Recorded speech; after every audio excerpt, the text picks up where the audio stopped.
Policy Programs at the Aspen Institute and Executive Director of our Economic Opportunities Program. And it is my delight and honor to welcome you to today's celebration of Skills for America's Future. The Economic Opportunities Program mission is to advance promising strategies and policies to help low and moderate income Americans connect to and thrive in today's dynamic economy. And we were really delighted 5 years ago to be the home that Skills for America's Future chose to be founded in. And at today's event, we are celebrating Skills for America's Future, and indeed there is much to celebrate. Skills for America's Future was founded in 2010. When unemployment was well over 9% and people were just reminiscing about some of the dramatic economic situation we were facing in 2008, 2009, and 2010. It came out of the President's Economic Recovery and Advisory Board, which was looking for ideas to help Americans get back to work. And from that work came the inspiration for Skills for America's Future, an initiative designed to strengthen and increase partnerships between employers and community colleges in order to provide workers with the training they need for today's labor market. For while economies are complex and many challenges can contribute to high unemployment, we certainly should not see jobs going unfilled for lack of ready talent. Skills for America's Future brought corporate leadership to thinking about how partnerships between businesses and community colleges could work together on their common interest of building a skilled workforce. And today we'll be talking about some of the benefits of these partnerships and what has been learned about building talent development systems that can respond to the needs of a changing economy. But one of the things that became apparent to the leadership of Skills for America's Future early on is that national statistics tell one story, but sometimes local areas have a different story. And the particular shape of opportunity is different from community to community and place to place, and the hard work of helping people build skills and connect to jobs happens locally. In 2012, Skills for America's Future leadership, together with a variety of leaders in Chicago, worked to found Skills for Chicagoland's Future, a public-private partnership working to match businesses that have current unmet hiring needs with qualified, unemployed, or underemployed job seekers. So I'm delighted to announce today that not only have they succeeded in this work in Chicago, but they are in the process of bringing this successful approach to other communities across the country. And thus, I'm more thrilled to announce that they plan to do this work under the name Skills for America's Future.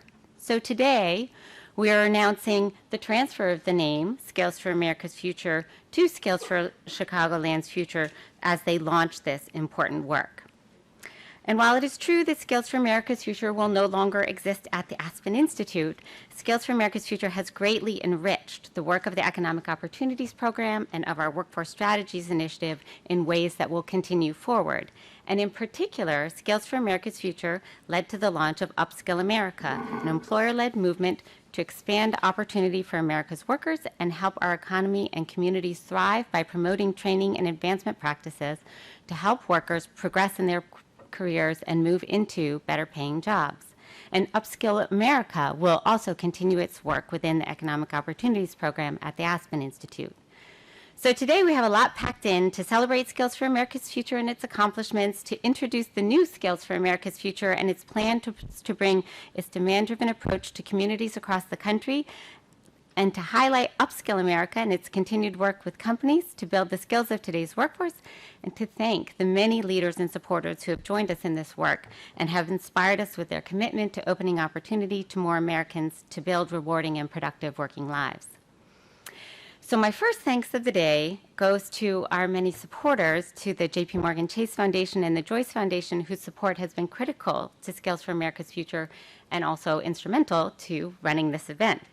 Additional supporters of Skills for America's Future included the Lumina Foundation, the Kellogg Foundation, the Pritzker Traubert Foundation, and corporate supporters including Motorola Solutions, Aetna, Accenture, W.W. Grainger, Snap-on, and Gap Inc.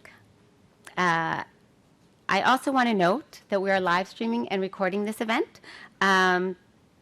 Please do silence your phones, but please join the conversation on Twitter using the hashtag #CelebrateSAF.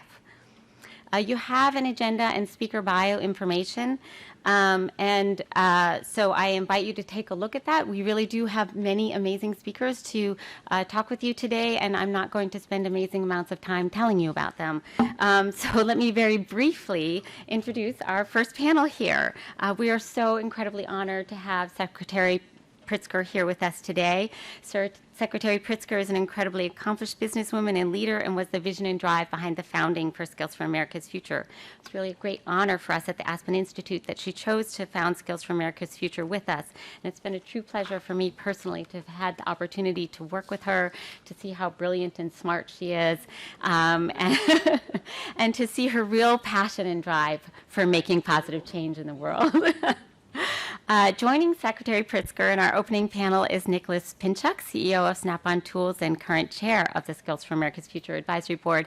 And Nick likes to describe himself as a humble tool maker, as a simple tool maker, but of course he's a brilliant business leader running a major multinational corporation who has this unnerving habit to speak knowledgeably on a range of unexpected topics. Like if you happen to mention you went to Uzbekistan just casually, you'll all of a sudden get an amazingly deep knowledge of Central Asian history.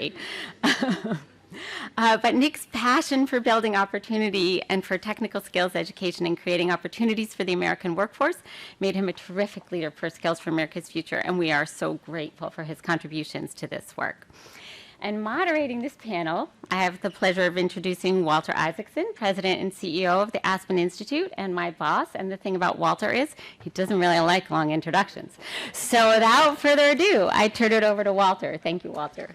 Thank you very much.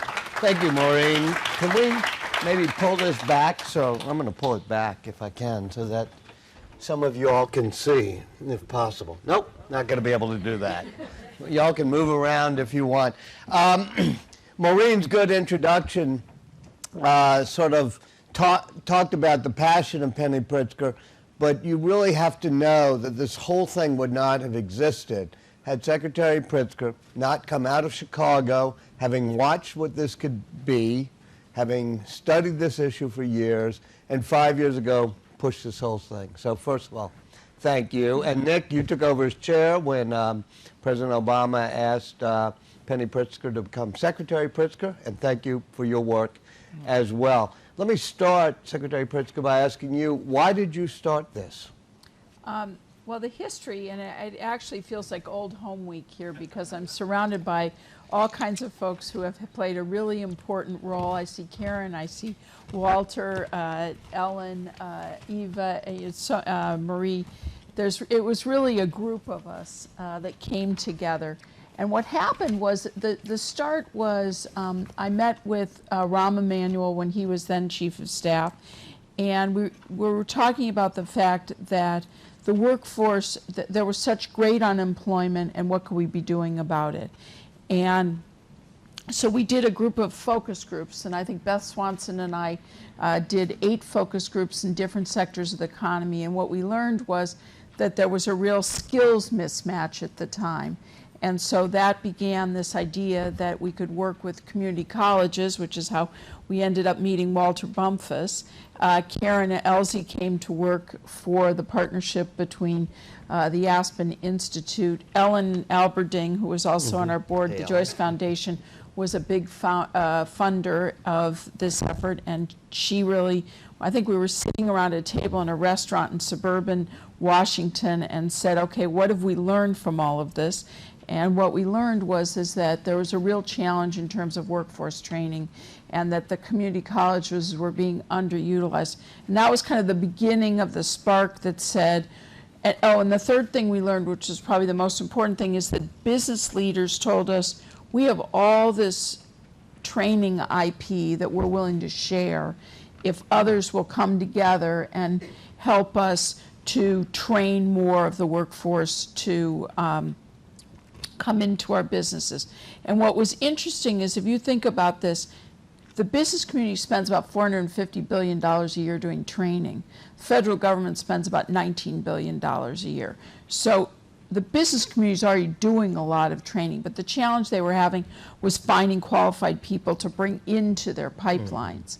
And then another spark was Eva Sage Gavin, who at the time was running human capital at the Gap, introduced us to the Human Resource Policy Association, and which is made up of the 300 top human capital managers from major corporations in the United States. And so all of us were sort of circling around this problem, and we came together to create Skills for America's Future. And then we came to see you, Walter, if you remember, and sat down in your office and said, what would you think about if we took this idea and housed it here at Aspen? And you said, here's the deal. And we said yes, and next thing you know, it was history, and we've been working together ever since. Well, we're deeply flattered for that. And one reason is because the Aspen Institute was founded, as you know, being from Chicago, by Chicago business leaders, with the notion that a relationship between business and society would help move things forward. And that's just what you said in your remarks now about how much business can bring to problems like employment and opportunity. And when I've heard Maureen talk quite a bit about how her EOP, or Economic Opportunity Program, has benefited by having Skills for the Workforce there because it's helped bring such a great business perspective. So with that, Nick, I'd like to turn it over to you and ask you about the business perspective. You know, what you as somebody who hires people think about the skills that are needed. Well, let me just first start by thanking you and Walter and the Aspen Institute for creating the platform that allowed us to make so much progress, and I think there has been progress. And I have to thank the Secretary, Madam Secretary, for your work on behalf of business, because we all appreciate it, and America will be better for it. Thank you, truly. Nick. Mm-hmm. You know, Snap-on's a manufacturer, but we also visit 300,000 repair shops and directly interact with more than 1 million working men and women. And when you walk those workplaces, you see something special. You see Americans dedicated, committed, energetic. You see things like, you know, ideas and inventions coming together with the amplifiers, the efforts of the many, the American workers that bring those thoughts to fruition. You get to see, actually, we see this every day. That's why we're in this. We see this every day. You see the great American resource, the American middle, working people having pride and dignity and prosperity, creating things. It's what we always did. You know, you could say, perhaps, you know, this is who we are, I think. Historians all of various stripes have said that Americans are the people of work, and so it is. It sustains us. When you talk to these people, you can see how enthusiastic they are. It has created the society we enjoy today, and it has made us ascendant versus other nations in this world. It's true. And then it's what we have always done. But today, when you look back, when you read the paper or you watch TV, you hear the litany of discussion about the middle class. The middle class is shrinking. The American middle class lost in space. The New York Times, the Wall Street Journal, all these articles. There were 3 or 4 last week talking about this. It's almost as if we forgot about who we are. And we saw that from Snap-on. And when you walk through the garages and you see these people so energetic and so capable, what's happening is, in the now global competition to have the jobs that are the amplifiers for the ideas of this century, we lose some of those. We lose some of those competitions. That's what's happening. And jobs always go, no matter what people tell you, if you talk to businessmen, jobs always go to the most capable workforce, the most capable people. It's true. And so the most important weapon we have in that competition is technical education, and therefore we believe that the upskilling of the American workforce is a seminal issue of our time. There is nothing more important, and we see no path for prosperity and the future of America without this. So beholding this, we started saying we need to find an organization that brings together industry, business, education, philanthropic organizations, government, think tanks, and focuses unalloyed on the idea of upskilling the American workforce. And the secretary had the idea before it ever dawned on us, and she was very compelling. And so we signed up for Skills for America's Future with the idea that that organization would focus on providing skills to the American workforce, and we would win that way. We would organize around that, and we would achieve. And it's worked very well. It's worked very well for us. But there are some difficulties. There are some difficulties. One difficulty is schools are graduating people who don't have the skills or aren't in the numbers that business demands. And then probably the most important thing is most Americans view these jobs, welders and machine programmers and car mechanics, as the consolation prize of our society. They think of these jobs as what everyone else, many of Americans think of them as what other people's kids do. Yet these are the jobs that have created the very society that we enjoy today, and are today, and have been and are today, continue to be today, an American calling. So what's happened at Skills for America's Future, I think we've made progress in terms of creating demand-driven curriculums so that the skills that come out of school are appropriate. And I believe we're winning the dialogue to make sure that people don't view these jobs as something, as a consolation prize, but are in fact a national calling. That's why we joined. So Walter, I would say, and Nick, and thank God, Nick, you are such a passionate leader of this, and there's a few things that really merit like underlining. First is the idea of business leadership. And then the second is the idea of a commitment to your workforce, and a commitment that to our young people to make sure that we prepare them for a good careers that exist out there, and that we destigmatize these careers, and that we also give young people a good, efficient path to get there. And one of the things that we learned is, this circuitous route through lots of either certificates or four-year schools that then you're not prepared to be able to, you come out with a lot of debt, but you're not really ready for the jobs that exist in the communities you want to live in. Those were the things that we've been very focused on. And then the third is the idea that the solutions are local. That what you need in Houston is different than what you need in Dalton, Georgia, is different than what's necessary in San Francisco.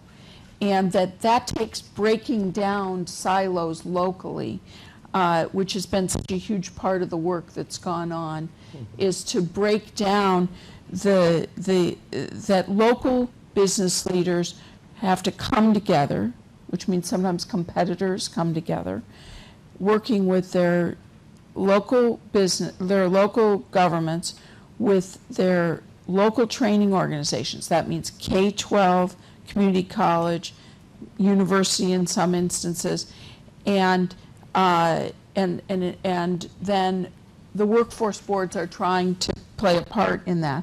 And you have to break down those silos so that you can ultimately make sure that the training is meeting the opportunity.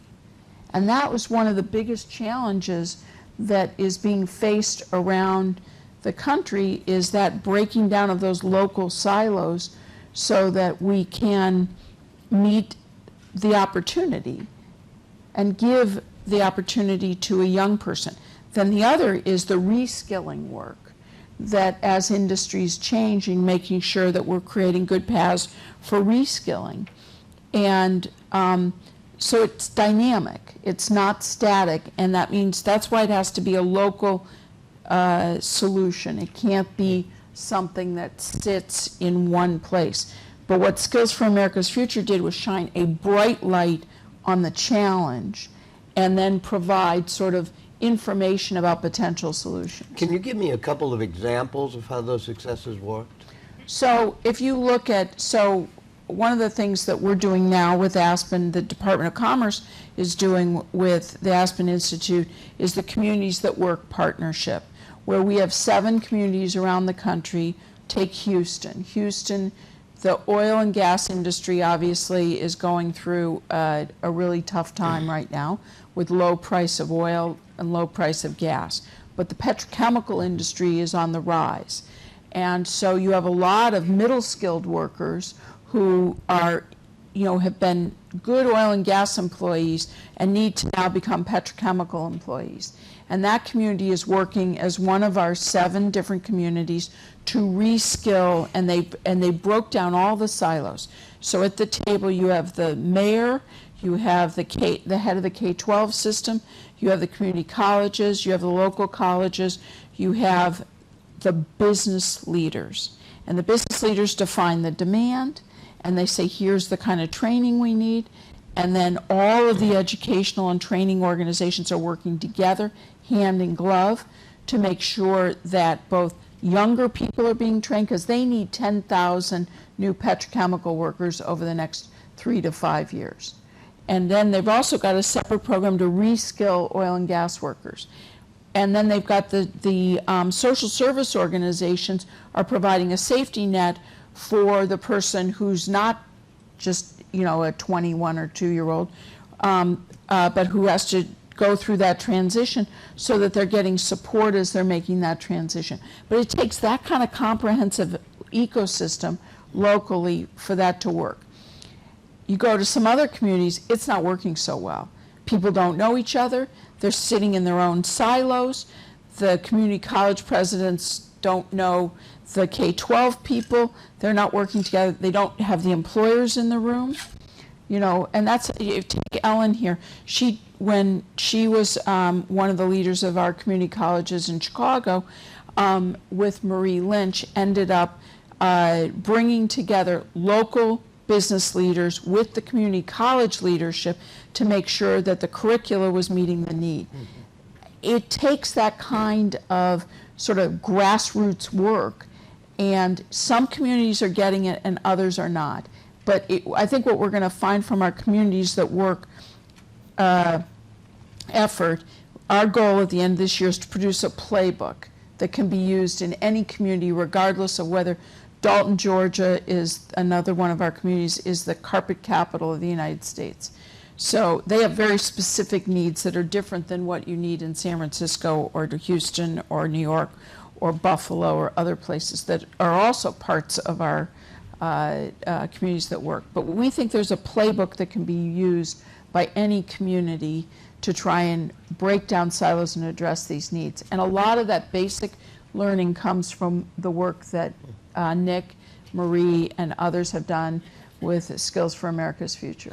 Dick, tell us about that basic learning. And Well, how some of it is applies. like, one of the things that Skills for America's Future did, I think, was, bring the right people together, a number of great people that came together and did things, but also create a kind of big tent, which would allow a number of different types of solutions that would fix this. One, for example, shining the light on community colleges. Walter Bumpus is here, and he says the community college, this is their Camelot moment. And I think back when I hear that to Kennedy, who said, we're going to the millions of young people enlisted in science and engineering because of that. And today, that's sort of the Camelot moment for community colleges. People need to enlist in these jobs. We can't force them into it. We need to jawbone them in it. And one of the ways that organizations are working with community colleges is an organization that I think prospered underneath the umbrella Skills for America's Future was the National Coalition of Certification Centers, created a menu of certifications, and therefore it can be adopted by any community college in different parts of the country depending on their needs. In Wichita, they work on aerospace. In Virginia, they're working on oil and gas. In Wisconsin, they're working on auto repair, and they can get the certifications from that. So far, there have been 297 schools signed up, 57,000 certificates, and 31,000 students who have been have received certificates and moved on their way. And those certificates are industry recognized. Yes, they are. And that's what's so important and the other thing is the goal is they're stackable. In other words, you can use your training and continue on and build on that, not have to repeat or go back to square one. What's interesting is that you say to yourself this, there's been a number of people write about this recently. I think actually we're winning the battle to shine the light on technical education. You have people saying things like this. Who says who says a college president or the head of the Aspen Institute or the Secretary of Commerce or a CEO can't be a car mechanic first? Maybe they can.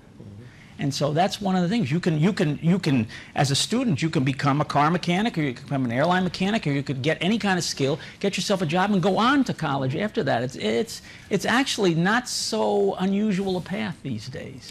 So, Walter, one of the other things that came out of Skills for America's Future is Skills for America's Future was sort of officially created here in 2010. In 2011, and I remember all of us were together, we met with Hilda Solis and with Gene Sperling, and the federal government then created TACT grants, which are community college grants that required that business leadership had to be involved in developing curriculum at the community college level in order to receive, I think it was, the first one was $500 million. I think today over $1.4 billion has been given out in these TACT grants to community colleges. And so the way that the federal government, kind of circling back to the beginning, got involved was in providing funding. The conditions attached to it encouraged the kind of learnings that we all learned from our experience of coming together. So that's what you brought back to the Commerce Department from what you learned here. So then the Commerce Department, so then what happened is that was 2011, was the beginning of TACT grants. And then when our team came into the Commerce Department, we made a skilled workforce a priority, which it had never been at the Department of Commerce. And we did so because I had talked to hundreds originally and now thousands of CEOs, all of whom none are as passionate as Nick, but all of whom have the same observation of the challenge they face to find the workforce they need to grow their business. But what we did then was work with the Department of Labor and to create a federal government checklist, so that the $19 billion of training funds that is funded annually by the federal government requires the same kind of conditions be met, data-driven, that the curriculum is business-led, that we're incorporating all the learnings that we've had about the need to break down silos. And so that is, that's the way that we've impacted what we call the Skills for Business agenda. And then, as I said, one of our major initiatives is a partnership between our Economic Development Administration and the Aspen Institute to really develop this playbook. And then the other thing that we're doing is never before has there been a study in the United States on the value to companies of apprenticeships. And one of the things that the Department of Labor and Department of Commerce and the administration is promoted, and the president has called for doubling the number of apprenticeships in the United States. We know that 87% of folks who go through an apprenticeship end up with a job, and so we're doing a study at the Department of Commerce that'll be finished at the end of this year. What's the payback to a company of having an apprenticeship?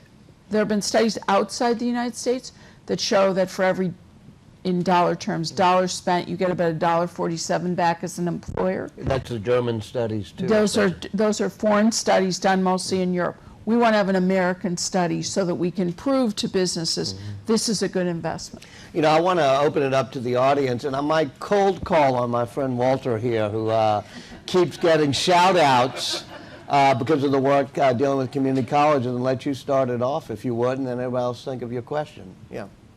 Question for me? Yeah, a question, or just... Before I ask the question, or make a comment, sure. No, I just want to make a comment too. I'd like to also thank the Secretary for her leadership and vision for this. It certainly helped to elevate community colleges in a way that we had never been elevated before. And Nick, thank you for your wonderful comments too, because it's truly been a Camelot moment. Would also like to thank Nick for the fabulous speech he provided at our conference a couple of months ago. I've had folks say it's the finest speech they've ever heard. But Madam Secretary, we all benefited from those TACT grants.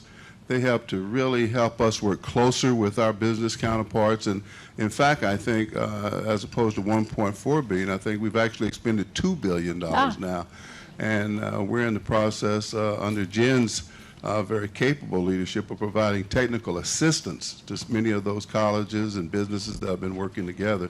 So it's really truly been a success, and one that has helped to expand community colleges and the mission we have, not only transferring students and having them do well, but this whole notion of more credentials, more apprenticeship training has just really been a valuable And part of what we're now simplifying doing. the system in that way. Absolutely, That's great. absolutely. Great. Yeah. Hi, I'm Joanna Brignolo. I'm really excited to be here as in the audience, and I have attended the Urban Institute, did a recent event on mentorships, and England in particular has a far-ranging program. And the idea here for me, ever since that event, is that the reskilling in America, how do you isolate for a child the passion that you know, to ignite that passion, so that, in my sense, I'm thinking, when I was I was in a school with 65 students in my classroom, and I just kind of breeze through. But how do you ignite? I think, to me, our whole educational system really has to be looked at and changed. Maybe the schools should be teaching soft skills that we're not getting in families anymore. Let me, since And- Nick has to hire these people, it's a great question, so while we have Nick take that on. Sure. Look, I think apprenticeships are great, and they, to the extent we can use them here, that's great stuff. But differently, but the thing is, Americans, I think, resist being directed to somewhere. This is not an American, I don't think it's an American characteristic. So my view is that people have to be sold on these jobs. They have to be enlisted in these jobs. That's what Kennedy did all those years ago. He enlisted people. He captured the imagination of people, and that's why it's so great to have a leader like Secretary Pritzker at the Secretary of Commerce. Like none other, she understands this and has created all this kind of progress when it isn't so easy to get business involved. Community college is not so easy to get involved either. So one of the things that has to be done is leaders, teachers, at all levels have to recognize that these are an American calling. That pride and dignity and prosperity exists in the factories of America, and they exist in the auto repair garages of America. That's a fact today, and we need to sell our people on that. It's there. Right. For the questions. Yes, sir. One thing it keeps, you keep referring to is kids going into the workforce, and I've just done some work, and only about 2% of the workforce are new entrants each year. 85% of the people who are now working will be working in the next 10 years, and about 2/3 in the next 20 years. And it strikes me that, you know, I'm wondering what your thoughts are about the upskilling or retraining of your own workers in terms of an employer, because what we found is that unless employers really have passion for this, the community colleges aren't. Well, I know much one help. employer who has passion. Right. Okay, look, I'll tell you, there's several levels about this. One of the things is, actually, Gateway Community College in Wisconsin, near us, 25% of the students already have 4-year degrees. So they're looking to do something else, huh? And so, actually, if you're a company like Snap-on, big enough, you can train your own. That's what we do. Now, sometimes we access the expertise of a community college, like we do in a place like Milwaukee, Wisconsin. We have programs on site where we upskill the entry-level people so that they can study on the job part of the time and on their own time part of the time. They don't pay anything for it, and they raise their skills and they're available for promotion. On the other hand, in some places like in Murphy, North Carolina, we partner directly with the community college there and have an off-site event. But where community college should become most important, where they become critical, is for medium and small companies. They can't train their own. They don't know where the jobs are coming from. They have to reach out and get skills. The National Association of Manufacturers, 67% of them says a skilled workforce is the #1 criteria for locating a plant. Anybody, I'll say this, anybody who ever put a plant in China will tell you that if you find the right place with the right workforce, it prospers. If you go to the wrong place, you hemorrhage all over it. It has to do with skills. And Last so- question, because we're running out of town there. Yes. Yes, go ahead. Good afternoon. I'm Dr. Vera Jackson, President and CEO of the Center for Leadership Innovation. I heard the concept of Big Tent mentioned, and I want to ask, how do you see nonprofit organizations being part of the solution? As the national nonprofit that's been engaged in training and peer coaching and mentoring and leading and guiding not only young people, but adults throughout the country, I wonder how we can have a greater impact locally, and what can we do in alignment with your work to be at the table and part of that Big Tent solution? I'm going to let Secretary Pritzker use that as a wrap-up, which is almost a what can we all do question. Well, I think that you're going to hear, I think, later from Marie Lynch and others who will talk about locally.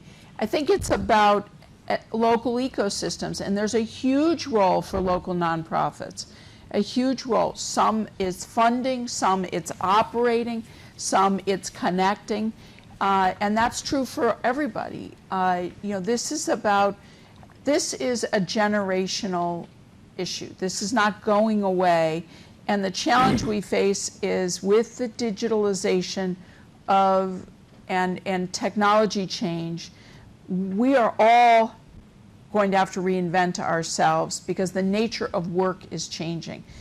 In some respects, it's very quick and harsh. In some respects, it's incremental. It depends on what sector you're in and what you're doing. And there's very interesting studies about it. But the point is, we've got to, as a country, get this right. And I think Nick said something really important.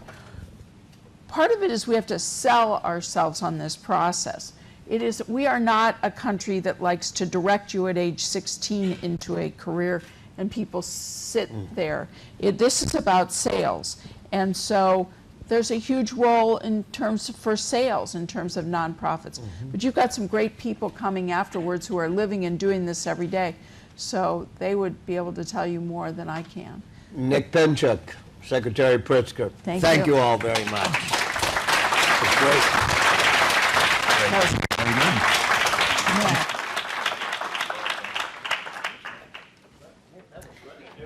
Great. Well, thank you all so much. That was fantastic. That was a great lunch to this, and that was a wonderful question to segue to the next part of our conversation, because next we are going to get into sort of how do we think about how this all works locally. And to get us started, there's sort of a picture's worth 1,000 words, but a video's worth maybe 1,000 exponentially words or something. Anyway, we have a little video to sort of set the scene for the next part of the work. So we're going to show a video now.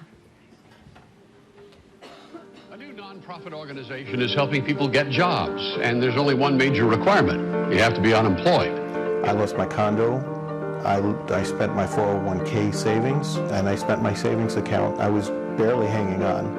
Barely hanging on until he got some help from a group called Skills for Chicagoland's Future. Penny Pritzker co-founded a national organization and is now leading the Chicago effort. With the more success we have, the more businesses will realize this is a great way to find new employees, and it's a great way for the unemployed to figure this is a way I can get skills and get a job. There was such a great deep recession in the town, and there were so many people affected by unemployment that it was really time to do something and to be creative and innovative and do something different in the space to really address it. In September 2012, we announced in concert with Mayor Emanuel and President Preckwinkle and our founding chair, Penny Pritzker, the creation of Skills for Chicagoland's Future. And we've been a connector in the space to be able to connect what the businesses need with what the unemployed need, to put them together in an efficient and flexible fashion to address the hiring needs of companies so everybody wins. They're in this unique position to be in great partnership with corporations and with agencies like CARA to help source candidates for those jobs. For the un- and underemployed, for folks that are affected by poverty, nothing gives you greater hope than the possibility of a job. When you become unemployed, it kind of derails your goals. It really does challenge you mentally because you're wondering, am I ever going to get a job? Well, it's like an emotional roller coaster. You know you have skills, you want to work, and you can't find a job. In the back of your mind, you're thinking, okay, what am I going to do next? A lot of our unemployed face the issue of the great stigma of the unemployed, which is this misconception about that somebody is unemployed by their own choice, that they're not work ready, that they're not ready to really fill those positions. And we've seen some great companies in this town really rise up above that, tackle that, hire the unemployed, change that culture in their workplace to recognize that the unemployed are actually some of those that are the most loyal, dedicated, and hardcore workers. What makes the work of Skills for Chicagoland's Future so important is that they are providing that bridge to companies who hire and those individuals in communities that have skills but may not be able to find their way to those hiring companies. Skills takes a very focused approach in getting to know us and our needs, and then they send us very targeted candidates. Our goal is to put 5,000 unemployed and underemployed back to work by 2018. We want to do that by being innovative and creative and addressing new hiring needs of employers. We are thrilled with the retention rate we've had, but certainly the more employers that want to continue to work with us, we have hundreds of thousands of unemployed that we're ready to put back to work. So the more companies we work with, the more we can do that. I think Skills has built a really terrific relationship with close to 50 employers throughout the Chicagoland area. When you build that relationship over time, they have a sense of confidence and trust that Skills are going to provide the workers that they need. JP Morgan Chase was one of the first corporations to step up to fund Skills for Chicagoland's Future, and we also are a hiring partner. We've hired over 30 individuals. Greg Merity is here today. Greg has been working in sales for 30 years. When he lost his job in December 2011, for the first time in his life, he found himself struggling to capitalize on decades of work experience.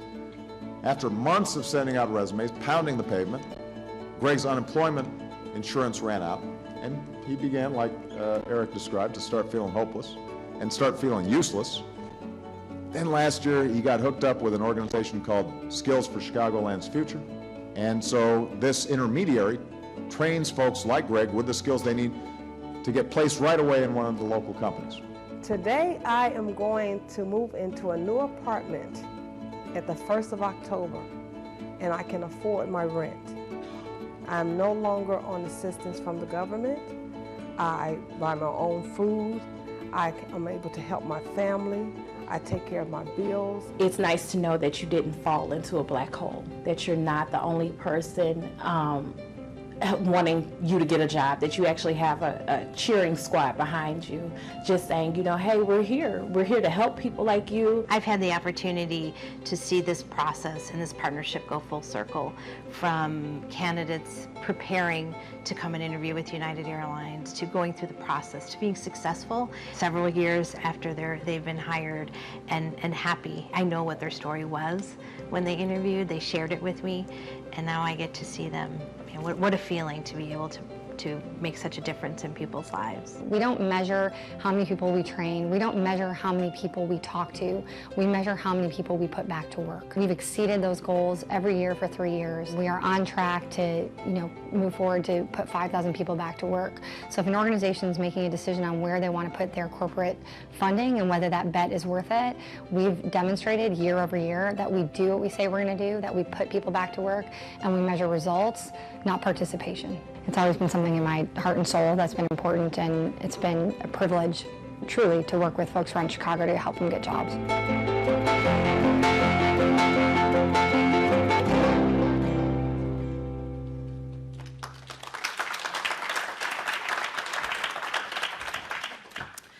Well, that was fantastic, and I think that's a great piece to underline just how important and meaningful this work really is. So it's my pleasure now to welcome our next panel to the stage, Marie Lynch, who is President and CEO of Skills for Chicagoland's Future. She may look familiar to you now.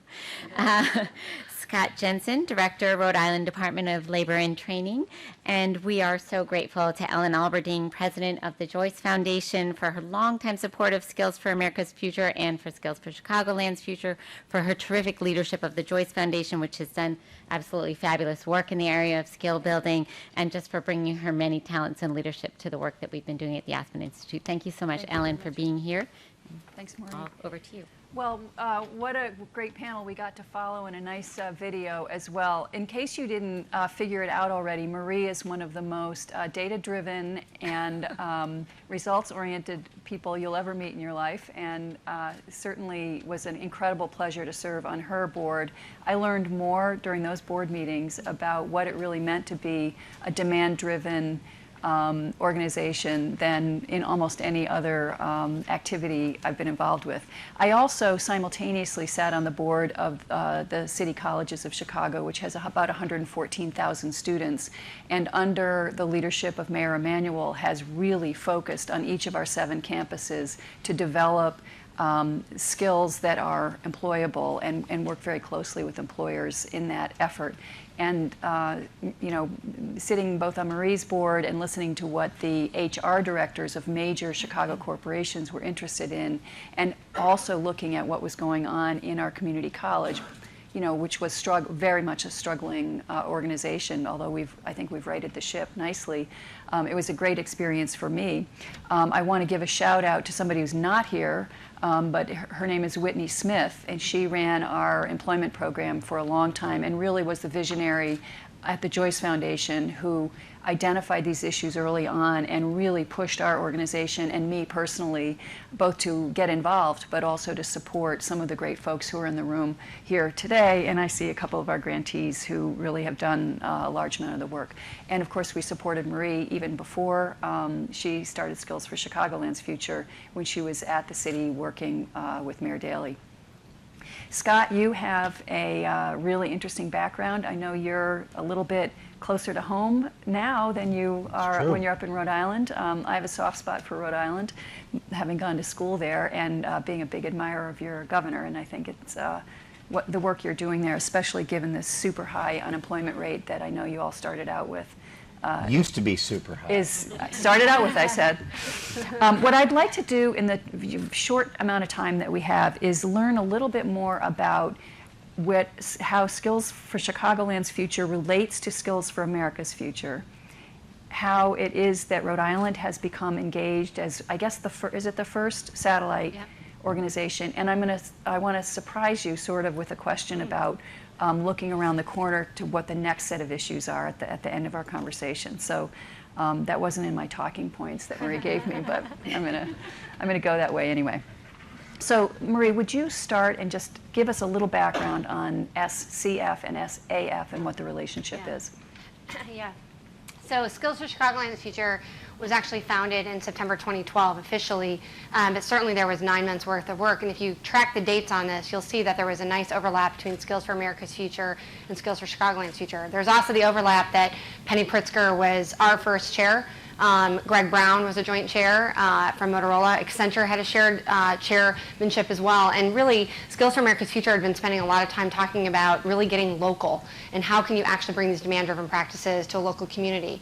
At the same time, I was the founding CEO of an organization that was really in the middle between supply side and demand side of this innovative not-for-profit. And we had been experimenting some with really a demand-side model, which had results that were literally 20 percentage points higher than the other model we'd used. And it came to be known as the skills model. We ended up, when Beth Swanson had actually connected us with Penny Pritzker and with Ellen and with a number of business leaders and foundation leaders in Chicago, we were able to come together and really put together this model, which became the skills model, and spent about 9 months actually building support.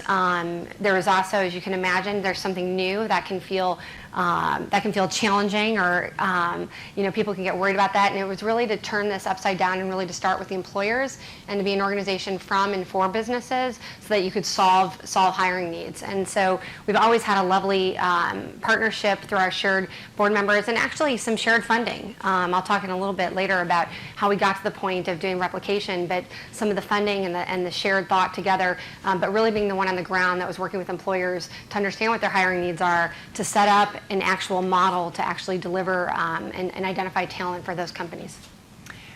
Scott, you wrote an op-ed, I think, in the Providence Journal maybe a year or so ago, in which you talked about train and pray as the previous model for workforce. Do you want to tell us a little bit about how you've come from train and pray to both Rhode Island's really interesting connections between businesses and employers, and now the interest in replicating. Sure. skills. Well, first off, I heard some laughter from this side of the room because that's blatantly stolen from Secretary Perez, who I worked with for quite a while in Maryland when I was there. You have to start with companies. And there's a practical aspect to it, which is, of course, that's where the job is, right? So, but it goes a little bit past that, I think. When you start with the job and reverse engineer the systems to meet the job, that's when the really exciting policy stuff happens, because you learn that there are all kinds of barriers in the way, from the way curricula is developed to procurement rules to so those of us who get kind of in the weeds in government and like that, you find a lot of really neat problems that you need to solve, and they need to be solved on the local level. So it kind of goes back to what was people were talking about before. So talk a little bit more about what it means to be replicating this model. Are you just taking it wholesale, or are you adjusting it for your local conditions? We're definitely adjusting it to the local conditions. So you can't, you can't just plop it from Chicagoland to Rhode Island. First off, the companies need to be involved and be completely committed to it. They're the ones that are going to hire. And just because the guy running the labor department says, hey, I got a great idea, from the government and I'm here to help, it's just not a selling point for most people. So you really got to get the companies involved, number one. And number two, the city of Chicagoland is a bigger place than the whole state of Rhode Island. We're about 1 million people. So we have some huge companies that really fit perfectly the Chicagoland model. Electric Boat, we build nuclear submarines in Rhode Island. CVS, Health is in Rhode Island. Amica Insurance, we have some big ones. But we have a pretty robust sector program too. So, the marine trades, many of, best yachts in the world are built in Rhode Island, that's for sure. But some people in Maine would argue with that, but we could get into that. People can be wrong. It's okay. I think one thing that might help is, a good way to think about it is, so as part of the funding we got from Skills for America's Future, we were able to actually document the theory of change and the playbook. It's actually been visited over 1,000 times, people looking at how do you create a demand-driven organization.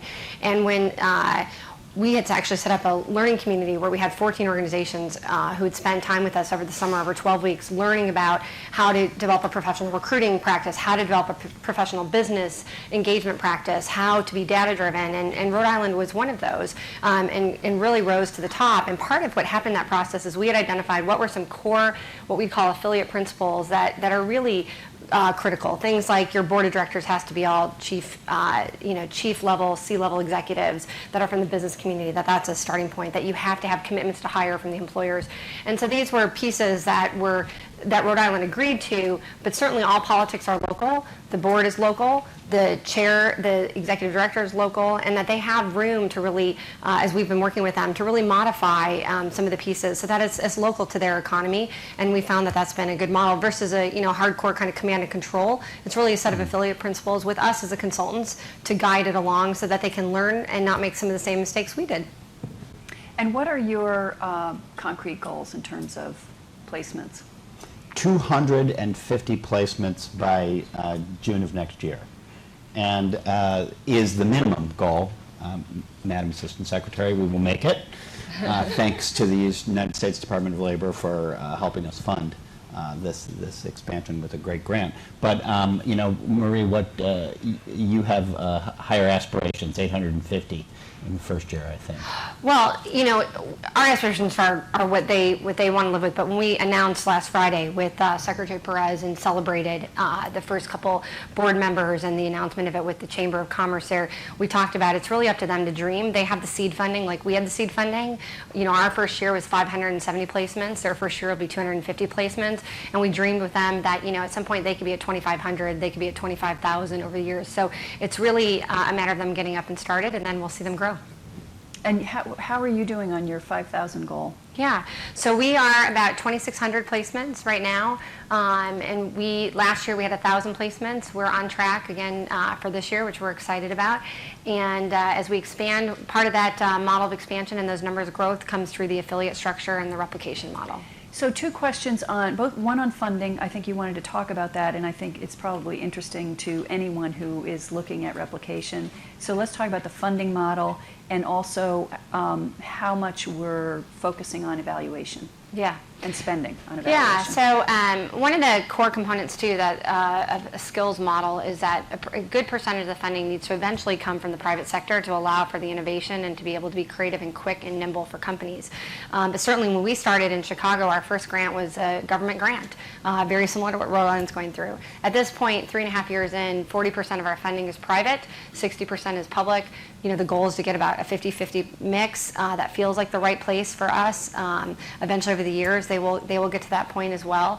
And that model, again, is to allow you to be nimble and quick and to respond to things that may be differently than the public sector funding provides. But certainly, it'd be remiss if I didn't say how valuable that public funding is.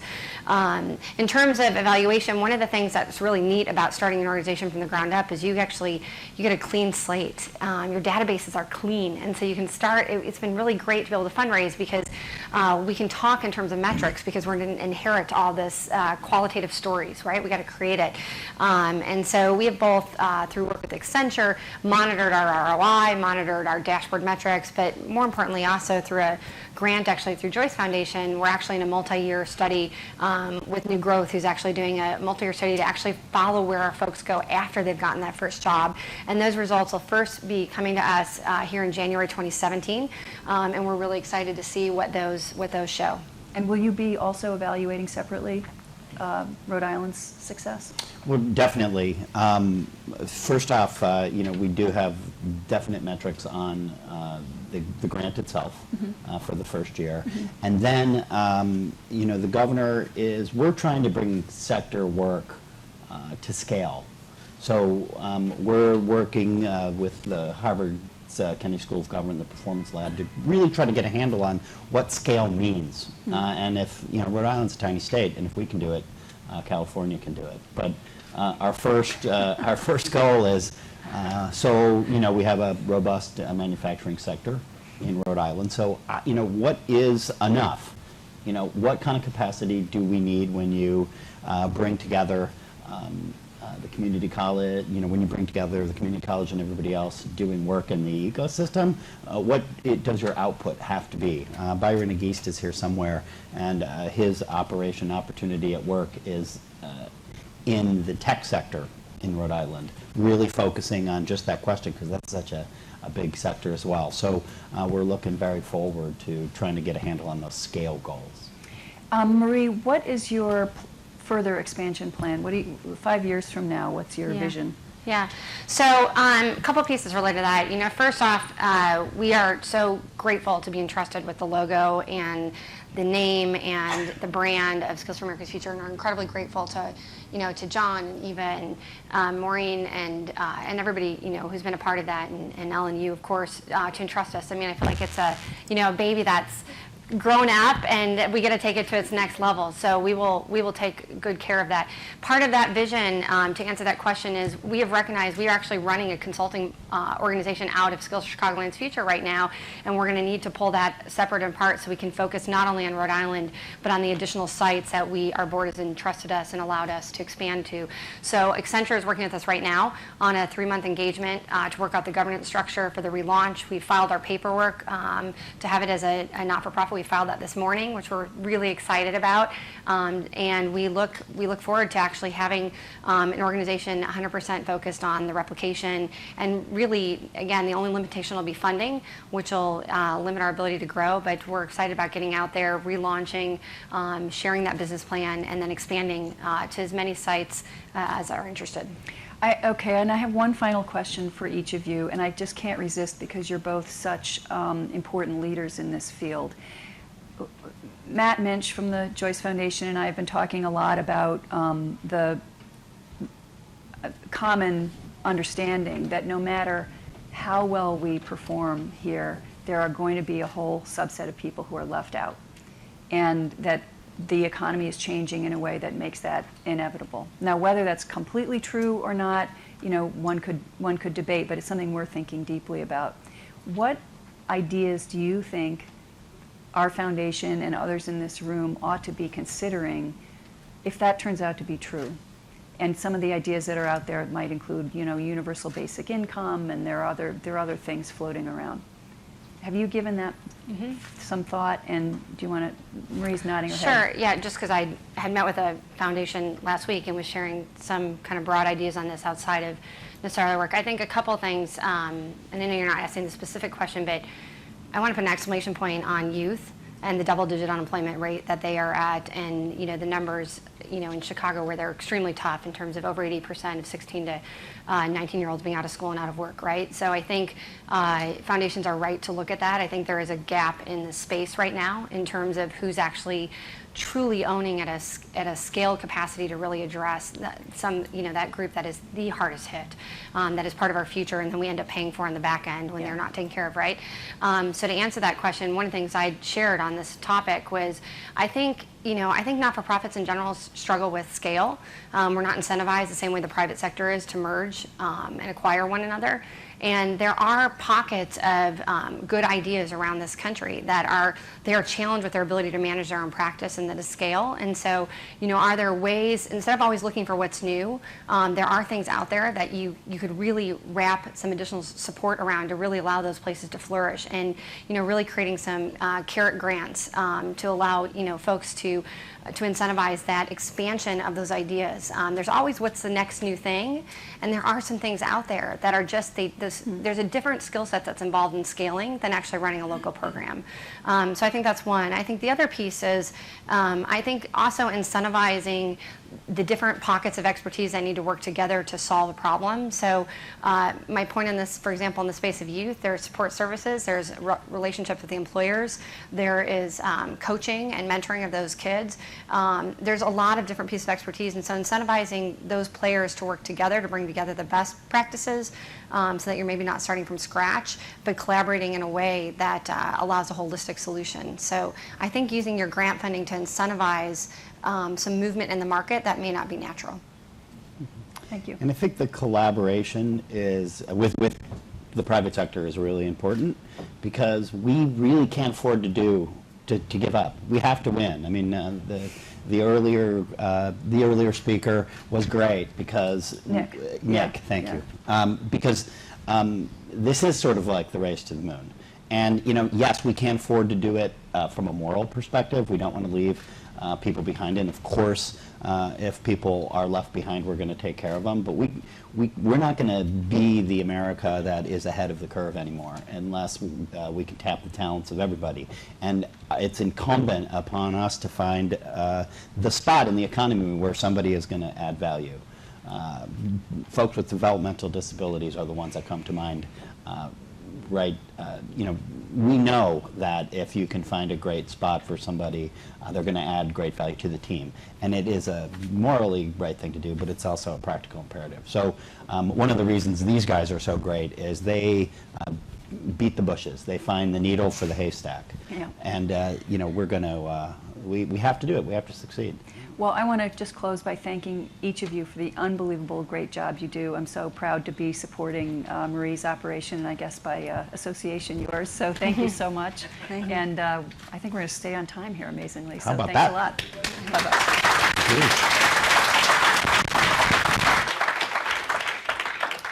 Bye-bye. Thank you, Ellen and Scott and Marie. Appreciate it. My name is Jamie Fall. I'm Director of Upskill America at the Aspen Institute.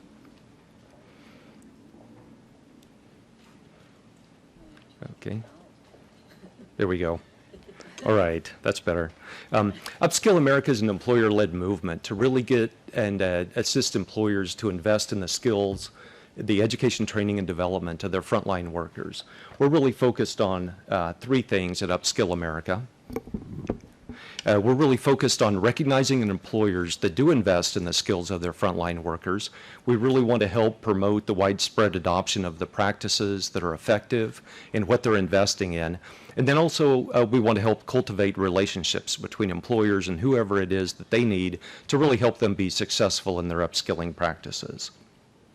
We're very fortunate that we've had a great leadership team of 9 organizations that have been around since the very beginning, helped create Upskill America and formed it, and have been really integral to its success to date. And we're also incredibly grateful to our partners at the National Economic Council, the Departments of Labor, Department of Commerce, and Department of Education, who have equally been very supportive of our work. We just passed the 1-year anniversary of the Upskilling Summit at the White House, and we worked with our employers to find out how their work had gone over the past year, and they reported to us that they've provided training which can lead to higher paying jobs to around 100,000 workers. They helped over 10,000 workers earn degrees and credentials, and they promoted approximately 5,000 workers into higher paying positions. There's still a lot that needs to be done. We look forward to working with each of you here today to continue this good work that was started by Skills for America's Future. And with 40 million adults still who don't have a high school diploma, there's so much for us all to do together if we're going to have a significant impact. We're honored today to have with us the U.S. Department of Labor's Assistant Secretary for Employment and Training, Assistant Secretary Portia Wu. Her full biography is in your program, but she was sworn in April of 2014 to her position.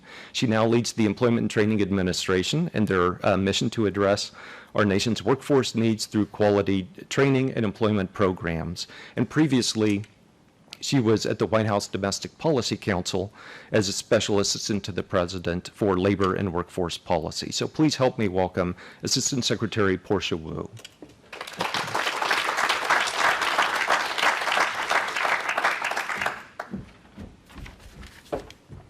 Hello, everyone.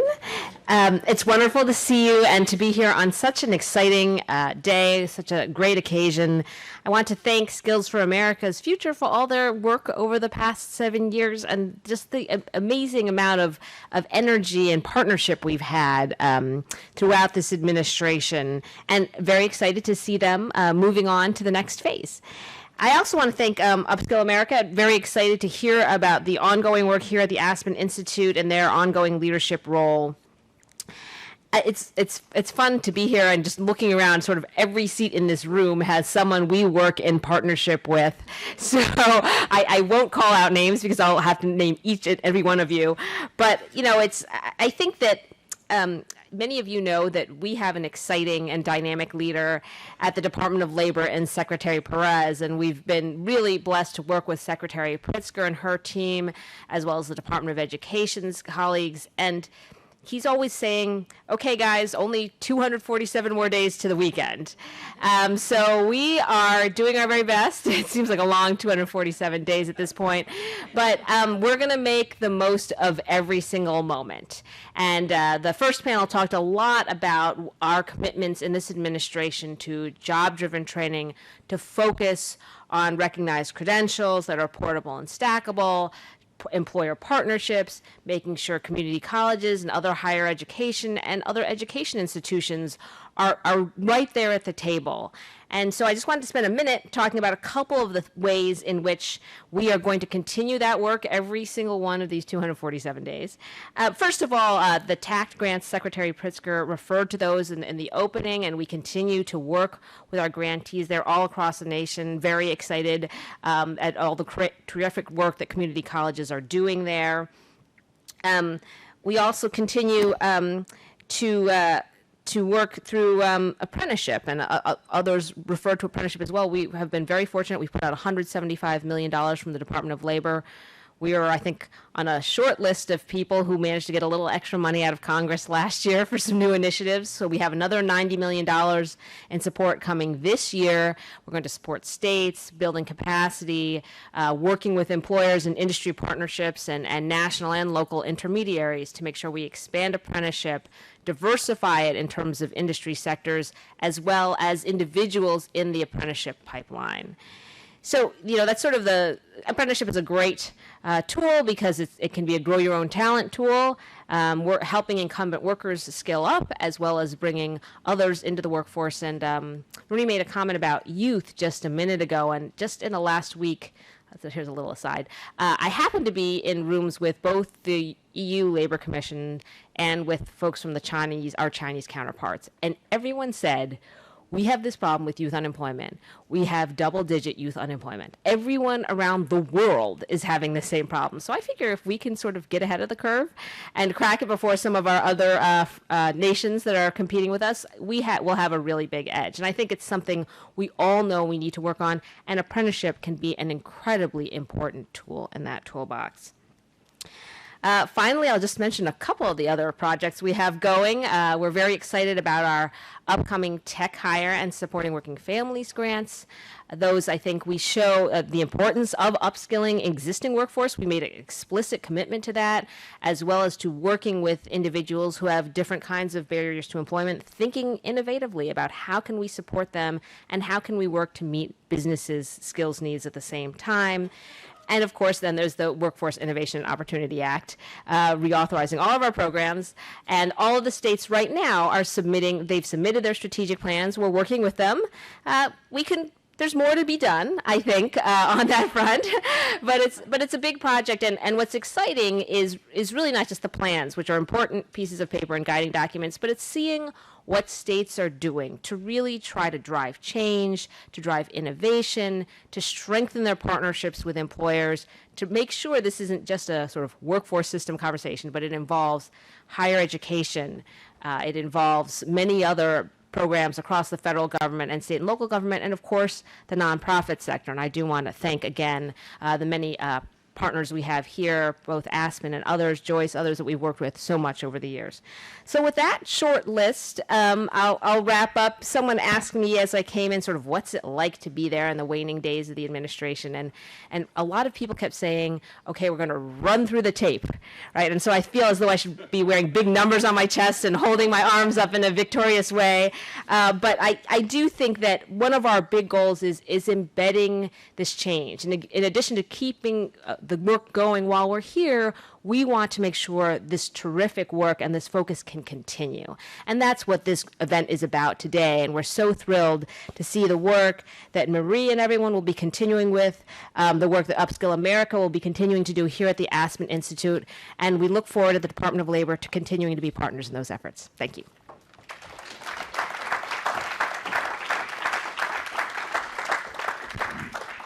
Thank you, Portia. We appreciate you being with us here today, and more importantly, your work over the past several years. Thank you. One of our employers who has also been with us since the very beginning is McDonald's. And it's my pleasure now to introduce to you Lisa Schumacher, Director of Education Strategies for McDonald's. You can check out her bio in the program that you have. But it is worth noting that she has more than 10 years experience in organizational learning and development. She's currently responsible for leading the development and execution of the education solutions and to enhance the workforce capability of the employees for McDonald's. Previously, she was with the Council for Adult and Experiential Learning. And we're honored that you could be here with us today, Lisa. Please help me welcome Lisa Schumacher.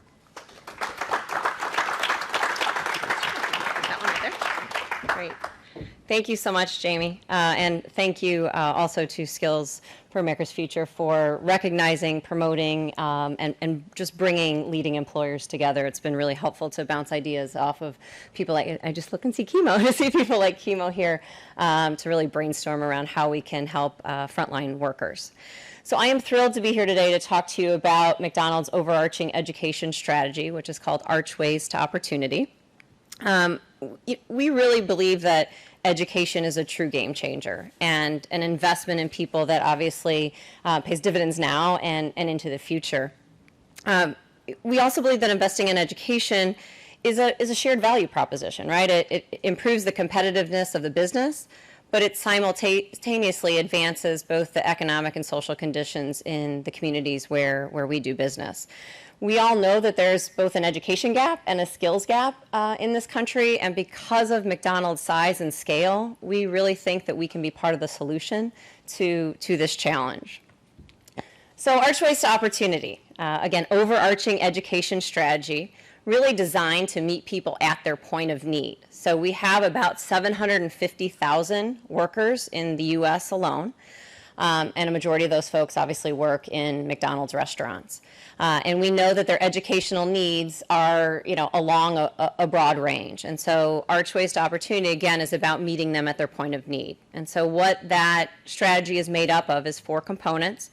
So English Under the Arches, which is our English as a Second Language program. It's contextualized, it's done face-to-face and virtually. People are paid for their time in the class. It's really designed to help people, both crew and managers in our restaurants, learn the skills and, most importantly, have the confidence, not only to communicate with each other and with our customers, but also to communicate better in their lives. We hear our English Under the Arches graduates talk all the time about, I now feel comfortable communicating with my child's teachers or my child's doctor. So it's really a life-changing event for folks.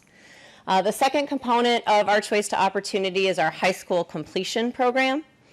We have great partners in Cengage and Smart Horizons. It's an online, career, adult-oriented program that gives people in our restaurants the opportunity to complete their high school diploma. To date, we've had 20 high school graduates. I know that doesn't sound like a lot, but every time I get an email that says so we have another graduate, I get very excited and usually a little teary-eyed. The third component of our program is our college completion program, really about how do we help people find the most efficient and affordable way to get either to a credential, a 2-year college degree, or potentially a 4-year college degree. And so under this component, some obvious things like tuition assistance. So as of March of last year, we now provide tuition assistance to both our corporate-owned McDonald's restaurants and our franchisee-owned McDonald's restaurants. Actually, everything under Archways is for both corporate and franchisee-owned restaurant employees. So they get tuition assistance.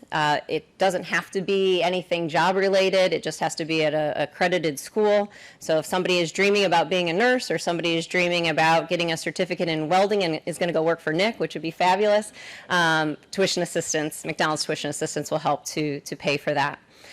We have partnerships with a number of colleges across the country.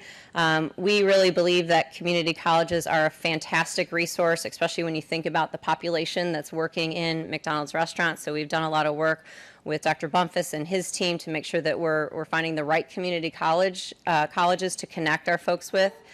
And then we also have a relationship with the American Council on Education. So all of our McDonald's management curriculum carries with it ACE credit recommendations. So for example, the average restaurant general manager has between 18 and 24 credit recommendations that they obviously can transfer into a 2 or 4-year school. And then the final component of Archways is our advising component. So we are partnering with CALE, with the Council for Adult Experiential Learning, to provide advising services at no cost to our franchisees, at no cost to our restaurant employees, to give them the opportunity to really make some good decisions about where they're going to go to school, whether that's returning to school or going to school for the first time. And you think about the fact that a lot of our population are likely first-generation college students who don't maybe even know anybody who's ever gone to college, right? This is just a fantastic resource to help them be better consumers of higher education. We want them to end up with a credential, not just debt without a credential. So it's really important to us that they start out on the right foot. Just to give you an idea of where we are, and actually this was the end of March, so our numbers have gone up. So we announced Archways to Opportunity to the system, the U.S. system, in end of March, beginning of April of last year. And we have about 5,000 folks who have benefited from some component of Archways to Opportunity. So you'll see there that we've got over 3,000 people who have received tuition assistance, about a little over 800 people who are enrolled in the Career Online High School, and now we're actually over 900 people who have graduated in this 12-month time span from our English Under the Arches program. But those are just numbers, and somebody said earlier, a picture's worth 1,000 words. So just to give you an idea of who some of our graduates are, and I'm just going to really quickly tell you about a couple of these folks. So Juan, who's the gentleman throwing his hat up in front of the Golden Arches there, 40-year-old general manager at a restaurant in Los Angeles. He moved here from Mexico in 1997. Only job he could get was as a maintenance guy at McDonald's, and so that's the job he took. On the job, he learned English, never had the chance to get his high school diploma until Archways to Opportunity. He got through the Career Online High School program in 8 months, immediately enrolled in college, and in fact in one of our other wonderful partners, College for America, and quickly got his associate's degree. Let's talk about Jenny Escobar. She's the one with her arms up in the air in the left-hand corner, and I got to meet Jenny a couple weeks ago, which was fabulous. She also graduated from the Career Online High School. She lost her mother when she was 15. She's from Colombia, moved to the States with her father and I think 13 siblings. Education had to take a back seat. She had to work. She had to make money to support her family. Again, did not have the chance to get that high school diploma until now. She has her high school diploma. She is enrolled in college and was recently promoted to the general manager of her operator's restaurant. So just wonderful, life-changing stories that I get the pleasure to see on a daily basis now. So, you know, I'd like to close just with Nick's words. He talked about going out on his manufacturing floor and seeing people who are dedicated, committed, prideful, and energetic. The next time you go into a McDonald's restaurant or go through the drive-thru at McDonald's restaurant, as you grab your coffee or your Egg McMuffin or your wonderful gold standard French fries, just take a pause and look at some of those dedicated, energetic, prideful, engaged folks. They're working hard. It's a really hard job, and we're trying to, you know, take that first job skills training and run education alongside of it so that they can prosper either within our system or whatever they decide to do. Thank you.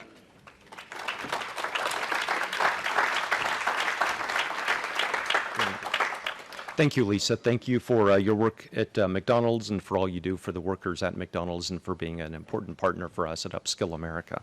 Thank you. For those of you in the audience and those of you online who may not have already joined the Upskill America movement, we'd love to have you join us. You can visit our website, upskillamerica.org. There's a small section there on Join the Movement. And if you fill out a very short form, then it will allow you to start receiving the information that we provide on upskilling and what's happening around the country. Just this morning, as a matter of fact, we had the opportunity to share what Manpower Group is doing in their new no-cost college degree. Recently, we partnered with the Lumina Foundation on their return on investment study to talk about what one employer, Cigna, had gained through investing in their workers. We have some great things planned for later this year, including an upskilling playbook to help employers learn about upskilling strategies being used by leading employers and how they can really successfully implement those programs in their businesses. It's going to be a great year, and we would love to have you as part of the Upskill America movement. So thank you very much. Maureen, back to you. Thank you. Thank you, Jamie. So, thanks very much, Jamie. That was really super. So I get to sit down now, so this is nice. So we have this great final panel for you to just sort of do a little bit of a look back and a look ahead in thinking about the things we've been talking about around skill building. So let me just quickly say who I'm joined by, because one of the pictures may not match the picture that's in your materials. So I am joined by three stellar individuals. So next to me is Manuel Cuevas Trizan. Good job. Oh, good, thank you. Corporate Vice President, Head of Human Resources, Employment Law and Data Protection at Motorola Solutions.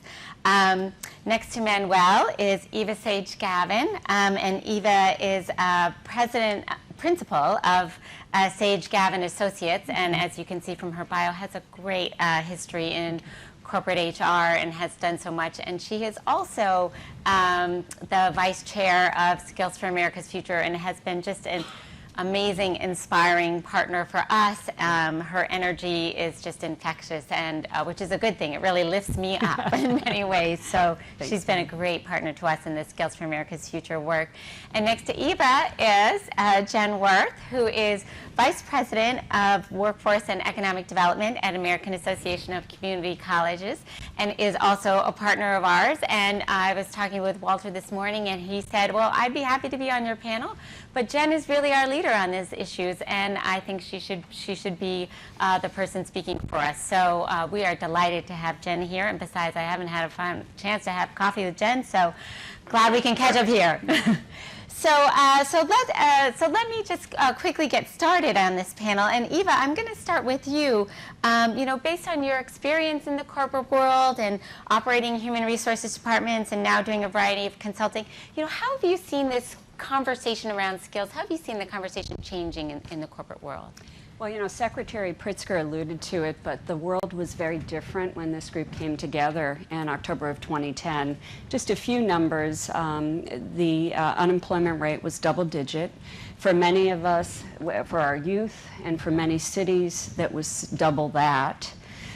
We also were losing 800,000 jobs a month. I was the chief HR officer and head of communications and government affairs and social responsibility for Gap. So you can imagine every part of our economic system was affected. And there wasn't a family, and I'm sure that's true for everyone here, who didn't have a family member who was losing their job. So this whole idea about how the skill conversation has changed, you got to hear my partner, Nick Pinchuk, talk about the dignity of work. In 2010, when we came together, it was a group of extraordinary leaders who said, we are going to have to get through this together. Now, I have the opportunity to mention some of those leaders in a moment, so I'll hold back. But the enthusiasm and the passion to say every one of us has something to bring, whatever it is. If you have job skills training, you saw our McDonald's partnership. For Gap Inc., we had invested over $1 million in various job and life skills training, resume writing, conflict resolution, job to offer negotiations, job shadowing. The goal was bring all that to the market, make it available, and then Dr. Bumpus, Jem, and the team gave us a pathway to reach 1,200 community college presidents. And so how the skills conversation has changed is in those days, as chief HR officers employing 73 million Americans through HR Policy Association, we had 100 applicants for every job. So in some ways, the hardest thing was how do you screen in the one person for the 100 qualified people that wanted the job? Guess what? It's now the exact opposite. Every CEO, and I'm spending a lot of my time looking at the future of work, is saying, how do I fill my jobs? If I don't fill these roles, and Nick talked about our middle workers, our retail workers, our skilled workers, I can't compete. And U.S. competitiveness will suffer if we have jobs continue to go unfilled.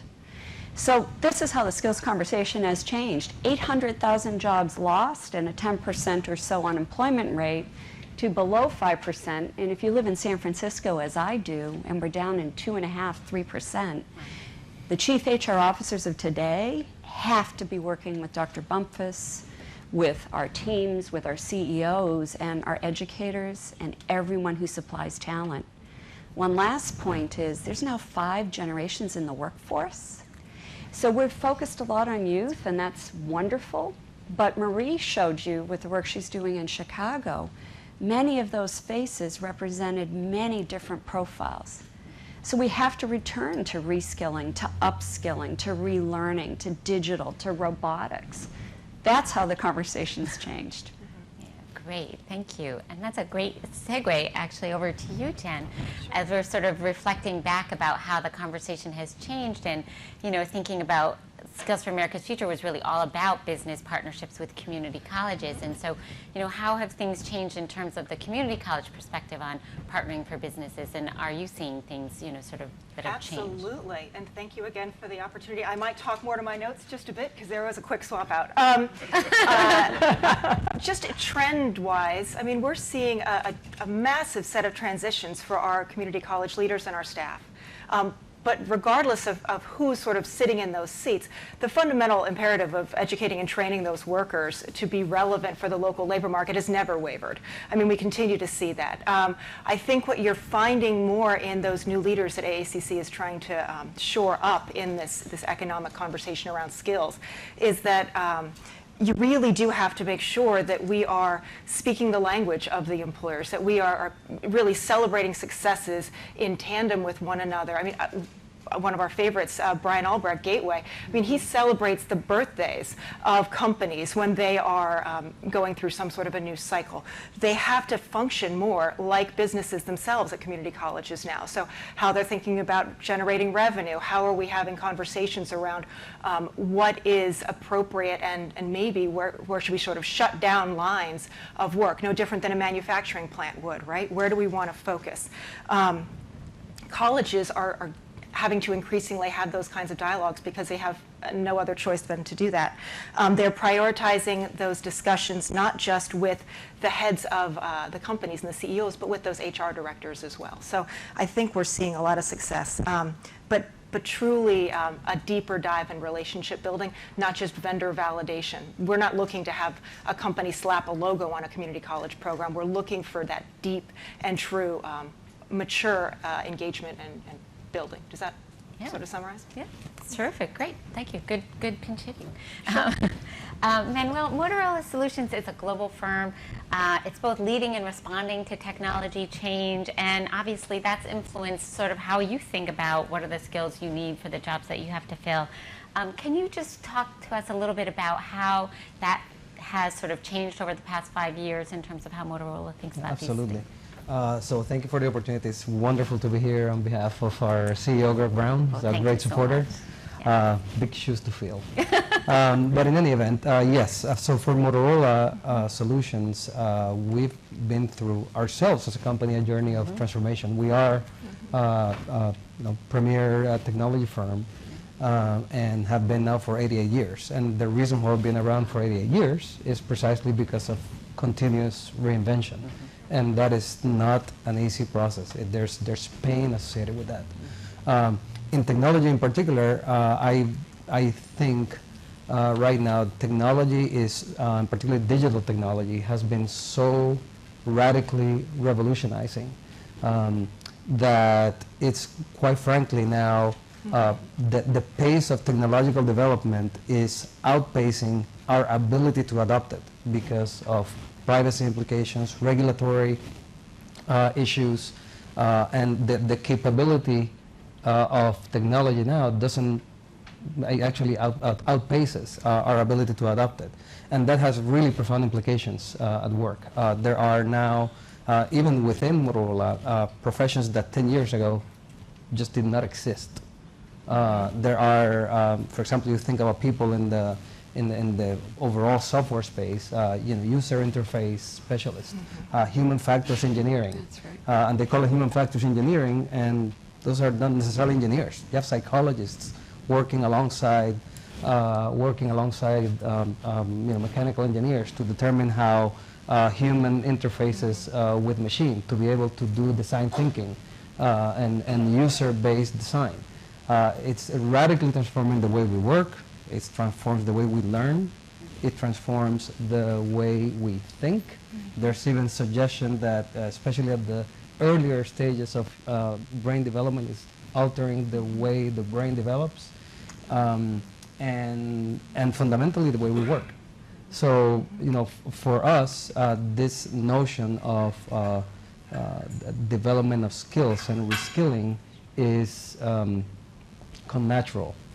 With our need to continue to, support the mission and vision of community colleges. We have wonderful partnerships, and the other thing that I'll say before turning it over to my panelists is that I think we need to start to think about the workplace as a community of learners, and ensuring that people learn to learn. If you look at my own title, which is very, very long, it's actually, it's a story of reinvention. I started in the company as a lawyer, and like me, there are many other people that started as a particular type of professional or skilled worker, and our job, we have only been able to progress because we have adapted to needs and filled organizational voids. And to me, that's just that, reskilling is about reinvention and therefore survival. Great, thank you. Jen, I'm going to come back to you for sort of our look ahead, and I think this is sort of a great segue in many ways in terms of this pace of technology change and building communities of learners, right? And so, there's a variety of ways technology is also changing education, and we keep talking about badging and other kinds of things, and there's different ways that community colleges can organize learning. So as you think about all this change, what are you excited about, and what do you sort of see coming up? Yeah, so I have a couple of things, but it's a perfect segue. So we see the technology sector, with the high rate of perishability. I mean, we have to stop thinking necessarily about, is it a badge or an industry recognized credential, or is it an apprenticeship, whatever the item is, the word. It actually should be a conversation around the competencies that underpin those things, whatever the thing is, because we're not keeping pace if we don't think about that element. So I think we see a lot of excitement around competency conversations right now. We're doing some great work with Lumina Foundation, thank you Lumina, for the right signals and some other Gates-funded pathways pieces in this space. Second, I would say that technology as a means to make data-driven decision-making on the campuses so that they become more effective as institutions themselves. That's everything from like student dashboards to actually thinking about sort of different revenue streams and sort of assessing the practices of the college as a business. And then I would say, last but not least, making sure that we are connecting to employers as effectively as possible. And that could mean engaging with employers in these new flexible ways that we can conduct education and training. So is that employer going to allow the worker to train in their place of business while so they can sort of do a dual element? Are the workers participating in the actual education by being one of the adjunct faculty in some ways, but creating some sort of sense of nimbleness or flexibility, and how we're infusing their voices into what we're doing day in and day out. So I think there's a lot of innovation in those three fronts. Great, thank you. And Manuel, I'm going to come back to you a minute for this sort of future look, because as you think about the experience of Motorola Solutions, as you described it, and you sort of have all these jobs that didn't exist before, it's not like you can go hire for experience somewhere, right? The job didn't exist. So, so what are the ideas for building talent that you're thinking about and that you hear other companies that you all are working with think about? So, and this may sound a little bit pedestrian, quite frankly, but sometimes a metaphor is the best way to convey a story. And I don't consider this this is early days for us in terms of how we are approaching learning at the company. But we are, the best way to analogize it, for lack of a better term, is to think about our workplace as a gym. It's, first you have to have membership into the gym, right? You have to enter the gym, but you have to want to, do exercise. And what we're trying to message to our employees is that we're going to provide a great gym for you. Everybody's entitled to get into the gym as long as you have your membership card, and you're going to have great tools. You may have your manager, who should be your personal trainer, and your coach, and there should be certain expectations about how people should use the machines and the free weights, but the people that are there, they're going to be elite athletes too. So we're thinking about the workforce in two respects. First, development for all, so a great gym with a great personal trainer that's available, and you can avail yourself to the maximum extent or the lowest extent. You need to stay fit and healthy. You need to receive good coaching and good direction, but then if you and to be able to continue to progress.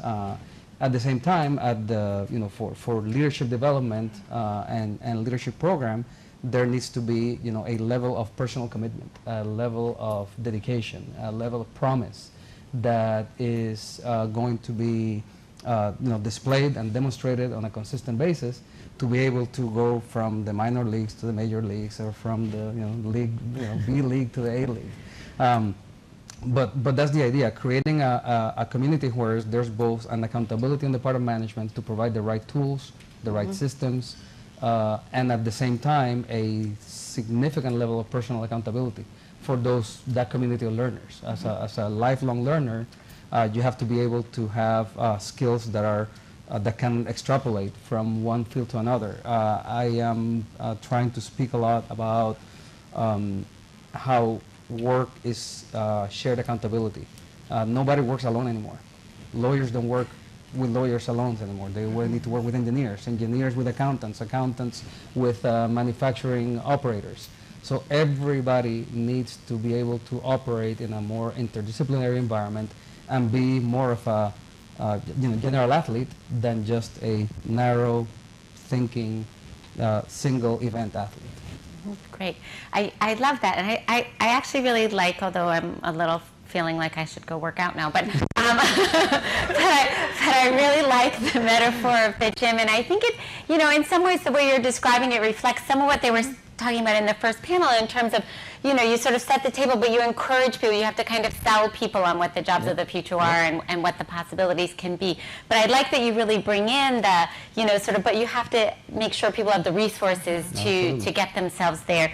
And so, Eva, I think it's a great transition. You kind of dive deep with us in thinking through connecting the dots in our talent development system, and you bring your corporate experience, and you've really been a just great supporter of what we were trying to think about with Skills for America's Future and with Upskill. And so I guess I just am curious in terms of our final reflections here, what you're thinking about in terms of broadly as we build a talent development system that can respond to this fluid environment. What are your thoughts about that in general? And then, sort of selfishly, if you have a little advice for us at the Aspen Institute as we move our work forward, would love to hear it. I've been listening to my colleagues and our reflections earlier, and think of the words that are coming out: agility, innovation. There's a phrase we're talking a lot about now about the liquid workforce. And the idea, we talk about digital natives, we talk about, as you said, the brain chemistry and how things are changing. This is our Camelot moment. And I'm looking at Dr. Bumpus and my colleagues at the community college. The ability to think about a person coming out of anywhere, a high school program, associate program, advanced education, and aspiring for access, for opportunity.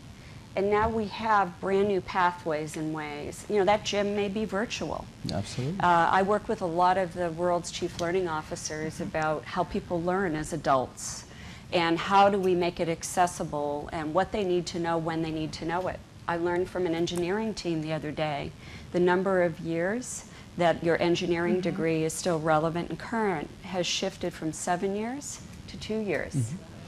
And so many of you know this. I mean, I look at our friends in the room, and every one of you could be up here as a panelist. But back to this idea of access, opportunity, multi-generational, lifelong learners. It is a time for us to stand up in the way that Americans do their work best, with entrepreneurship, with innovation, with reinvention. I've personally crossed 5 industries. I started in technology long ago with a place that many of you know, Palo Alto Research Center, Xerox Corporation, and found myself, as Nick was talking, working as well in food at PepsiCo and Taco Bell, in retail with my Gap colleagues. Every one of those roles has an access for someone. And think of our youth coming out who are going to have not one corporation or one profession, they're going to have 7. And they're going to expect our social systems, our learning systems, and our reward systems to be agile. They want to be great at Pilates and to lift weights and to be a distance runner. Because many of them, and I'm one of them, are going to have a 2.0 career. They're going to have a 3.0 career. And I'm very proud that 2 of the associates that I got to meet in my Gap years, one was 81 and our top salesperson in Banana Republic in Las Vegas, and another was our top seller in terms of Gap Kids and Baby as a very seasoned grandmother. So I think if we look ahead, this potential, we are not going to lose each other. We are now handing it off to Marie and to Jamie Fall and staying with our friends at Aspen.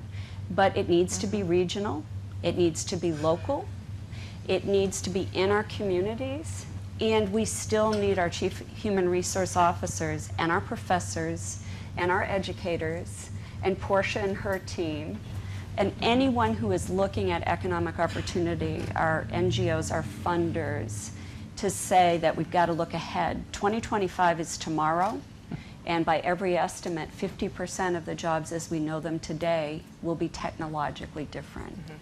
So I'm going with Dr. Bumpus's vision. This is our Camelot moment. And when we got together in October 2010 at 10% unemployment and leaving many opportunity youth behind, our dream, and Nick would lead us with this, is we're going to hit 5% and we're going to celebrate. Well, you know, we can talk a lot about the shape of employment and access. We're heading in the right direction. And these conversations and relationships aren't going away. But now we're going to get behind Marie, and we're going to get behind Scott, and we're going to get behind Jamie, and we're going to stay behind you, Maureen. And I can speak for everyone who's been associated. We will not let you down. We are going to have this gym, thank you, of a workforce that's going to stay agile and it's going to stay competitive. This is our America. Wow. Well, thank you.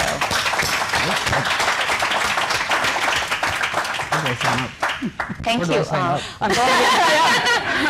I have to say, this is the best salesmanship of gym memberships I've ever heard. But thank you all so much. This has been a terrific set of closing reflections.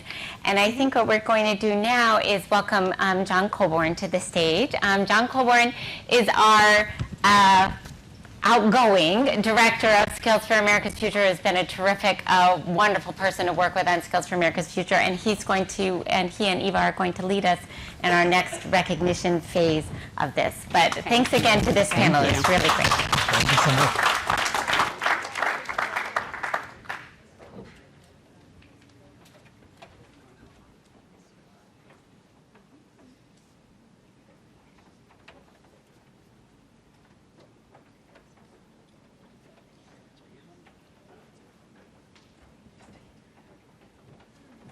So I get to shift roles here and welcome my colleague, John Colborn, for whom, without your leadership, John, since you joined us on that cold January day a few years ago, we wouldn't be where we are now today.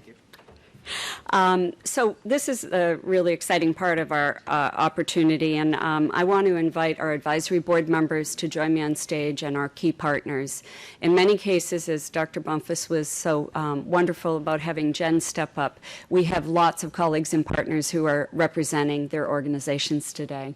So I'm going to start with Ellen, who represented us so well on the panel, and I want to make sure you heard how many places and ways that Joyce Foundation is contributing.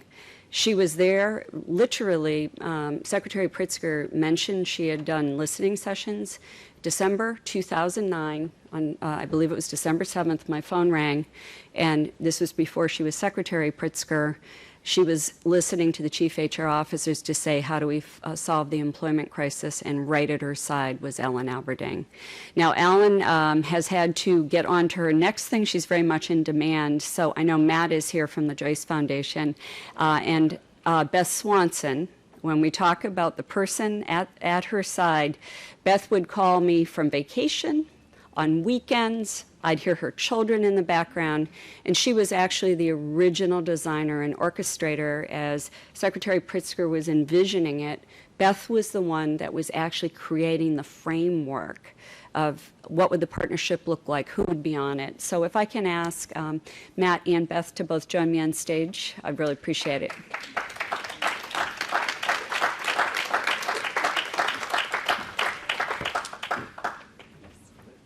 No good deed goes unpunished.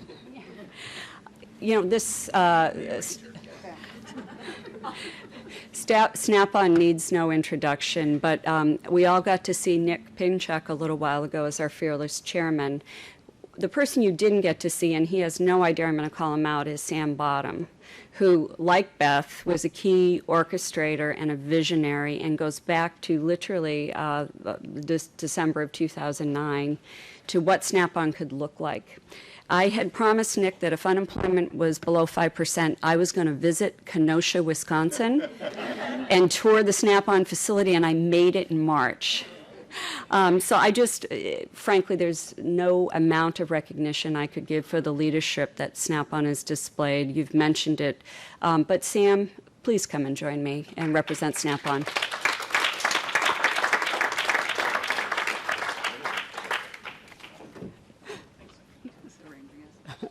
Yes, John's got us orchestrated. So Motorola Solutions, you heard the mention of Greg Brown sitting on Marie's team, sitting on Skills for America's Future, and then you had my colleague Manuel. If I can ask Manuel to join us on behalf of Motorola Solutions. From the very beginning, and now, frankly, for the next stage of reinvention, very well suited to take this nationally, with Rhode Island as our next stop, but who knows where it'll end. Thank you, Manuel. Dr. Bumpus, you can run, but you cannot hide from this recognition. I cannot begin to recognize the access. Maureen talked about this, but can you imagine the challenge? Jamie and I had 350 employers at HR Policy Association. Maureen came with all of the Aspen network. Ellen came with all of the foundation and funder network. John's background is extraordinarily broad, but we didn't have a place to go to talk to the talent pipeline until we came up with this amazing partnership with Dr. Bumpus. And his inviting us to every event to speak and then honoring all of these diverse partnerships that emerged was second to none. And I think it was wonderful for you to continue to offer to host us, Dr. Bumpus. I think you can see the tremendous community focus, and we look forward to that continuing in our next evolution. Thank you. Thank you.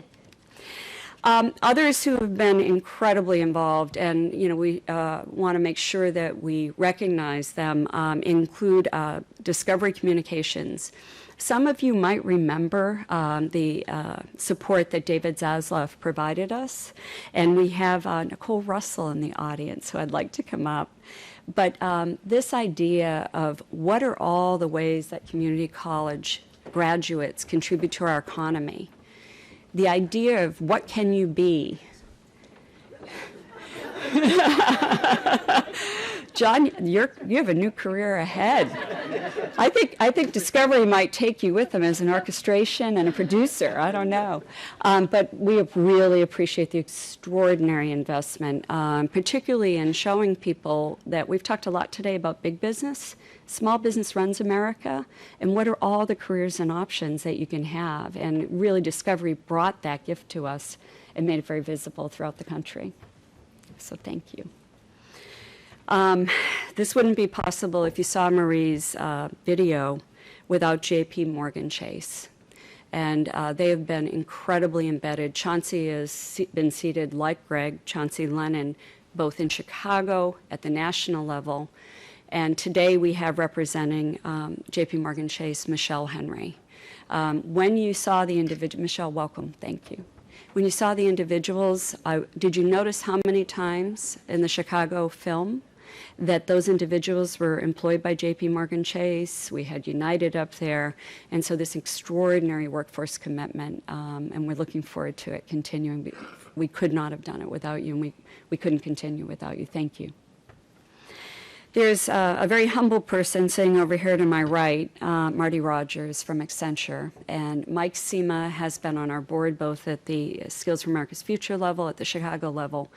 Marty stepped in between directors before John arrived, and I had the chance to work with Marty for 9 months, trying to serve as an acting interim director, which was way beyond my skill set. And if it wasn't for you, Marty, and your team, and the extraordinary coaching and consulting that Accenture provided then, and now you're doing it again with Marie, we would not have had the strategic outcomes, the learning, the milestones achieved. I don't know how we can thank you enough. Please join me.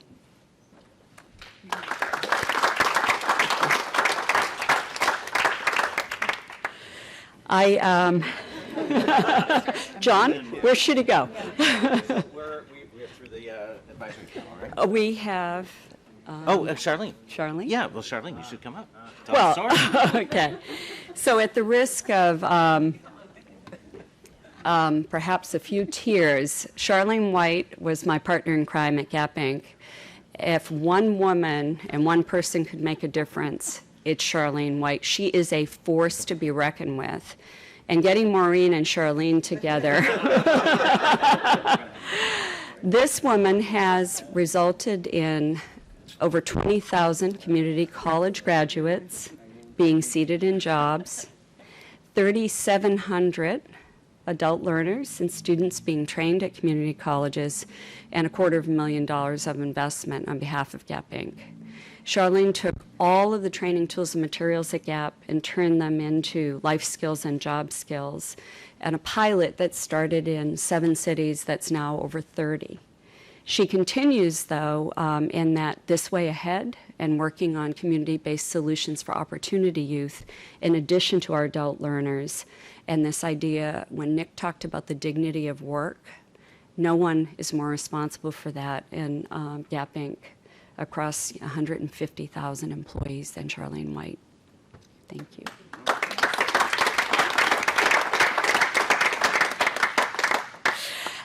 There are other CEOs that Nick talked about who have lent their vision, their resources. They've called other CEOs. Mark Bertolini at Aetna has been an extraordinary contributor, and we look forward to Aetna and Mark's contributions continuing. So this represents the various members who've served in some capacity on the advisory board, behind the scenes in many cases, really working on this since we kicked off in October of 2010.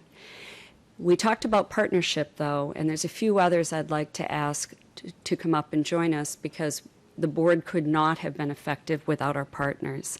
So she who needs no introduction, Marie Lynch, our president of Skills for Chicagoland's Future, and now our future for Skills for America's Future. Marie, congratulations.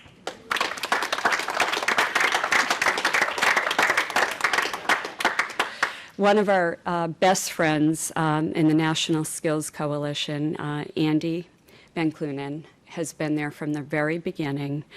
This incredible insight in how we think about bringing coalitions together. We've talked a lot about employers and educators, but we haven't talked about all the workforce development providers, our labor leaders, and all the other stakeholders. And Andy's been able to bring that wisdom to us, and we're very, very appreciative. Thank you, Andy.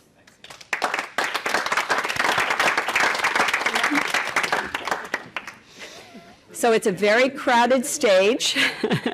There are 3 other groups, though, and I just want to make sure. Nick called out the National Coalition of Certification Centers. We fondly call them NC3, and this partnership with NC3 has been extraordinary. Marie, I think you called out Growth Sector. And so an additional partner, and David Gruber helping us out from Growth Sector. And then W.W. Granger was one of our first supporters of the playbook. This idea of how do we replicate, how do we scale, and how do we transfer knowledge. And that's now even more critical as we go to a national expansion and as we proceed with Upskill America.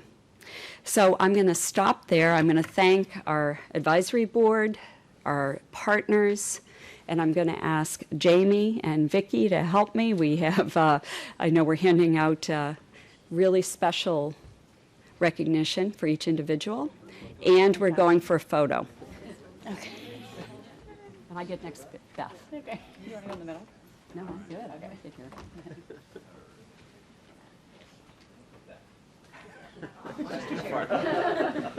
Oh, wait a minute. We're missing one person. Maureen Conway? My goodness. My goodness. Our fearless leader. Thank you, Could not do it Eva. without- Right, can we get you? John, where should we have Maureen? Right in the front. Go in the front. On the side. I'm trying to get you.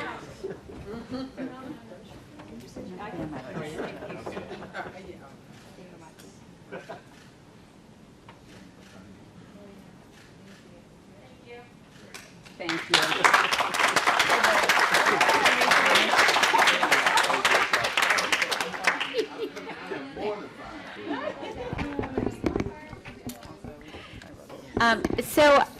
folks know why they're holding those photos. So this is a token of our appreciation, and everybody will receive one of these. We thought that you might not want to carry it in your luggage, so we'll mail it to you. But we really wanted to give you something that you would remember Skills for America's Future and how it worked to put people to work. So and the importance of that work, and we're really grateful to you for all the ways that you've supported the work of Skills for America's Future. So thank you. Thank you. Thank you. So, and I just have a few closing things to say. One is, Skills for America's Future, as you can see, was a labor of love of many people, but a very few people woke up each and every day having to run Skills for America's Future. So I do want to thank them. And sort of in a small way, I'm going to thank Beth Swanson in this role first, because I remember talking to Beth many days as we were trying to first stand up Skills for America's Future at the Aspen Institute. So thank you so much, Beth. Skills for America's Future's first executive director was Karen Elsie. Is Karen still here? There she is. Hello, Karen.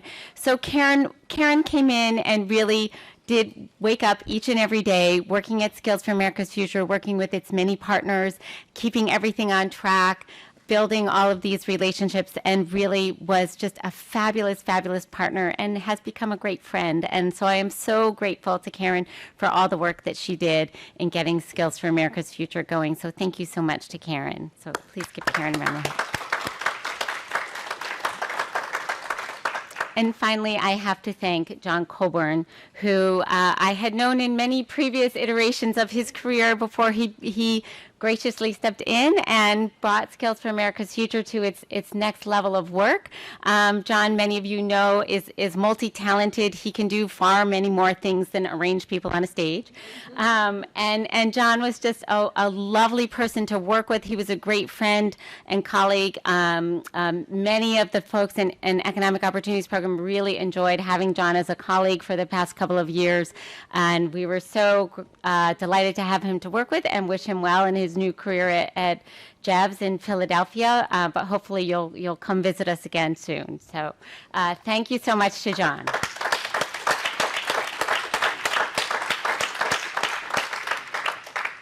And now I get to invite you all to have a drink with us.